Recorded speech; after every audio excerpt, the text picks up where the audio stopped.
Bonjour à tous, c'est Frédéric Hurlin, l'entraîneur du site azurperformance.fr. Aujourd'hui, je vous retrouve dans un paysage enneigé. Nous sommes au Cézy, en Savoie, la station qui accueille tous mes stages d'entraînement. Aujourd'hui, je vais m'adresser aux coureurs sur route, mais aussi aux coureurs nature, aux triathlètes et aux cyclistes. Nous allons parler organisation de la saison sportive. C'est parti!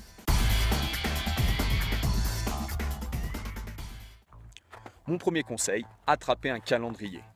Posez les dates des compétitions qui vous font rêver, celles sur lesquelles vous souhaiteriez performer. Ensuite, vérifiez les délais de récupération entre chacune de ces épreuves.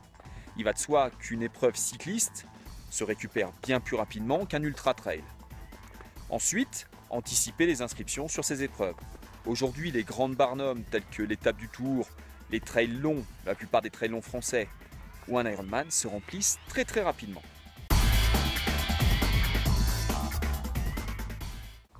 Toujours armé de votre calendrier, posez vos différents blocs d'entraînement. Il est tout à fait possible de boucler une étape du Tour en ne roulant que le week-end en peloton. Mais si on commence à chercher le chrono, la performance, il va falloir organiser sa saison autour de différentes périodes.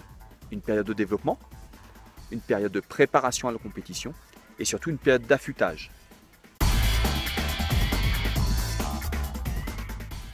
Je vous parlais à l'instant des différents blocs d'entraînement. Il va falloir aussi penser à poser des blocs de récupération. On veut souvent trop en faire, on veut s'entraîner tout le temps, ce qui est une chose impossible. Il va falloir donc donner des moments à l'organisme pour qu'il puisse se refaire la cerise. On pourra d'ailleurs caser dans ces périodes de récupération, par exemple une séance d'ostéopathie, une séance de kiné, ou mettre son vélo ou son VTT en révision lorsqu'on est cycliste ou triathlète. Mon troisième conseil est de bien définir vos objectifs de saison. On ne peut pas être performant sur chaque compétition.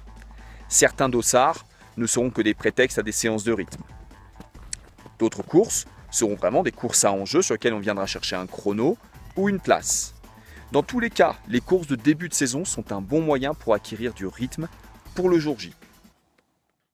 Et bien voilà, c'est terminé pour aujourd'hui. N'hésitez pas à faire un petit saut sur le site azurperformance.fr, mais aussi sur le site alp-performance.com pour découvrir toute notre offre de stages d'entraînement. Vous pouvez bien sûr continuer à me suivre sur la page Facebook et sur le fil Instagram d'Azur Performance.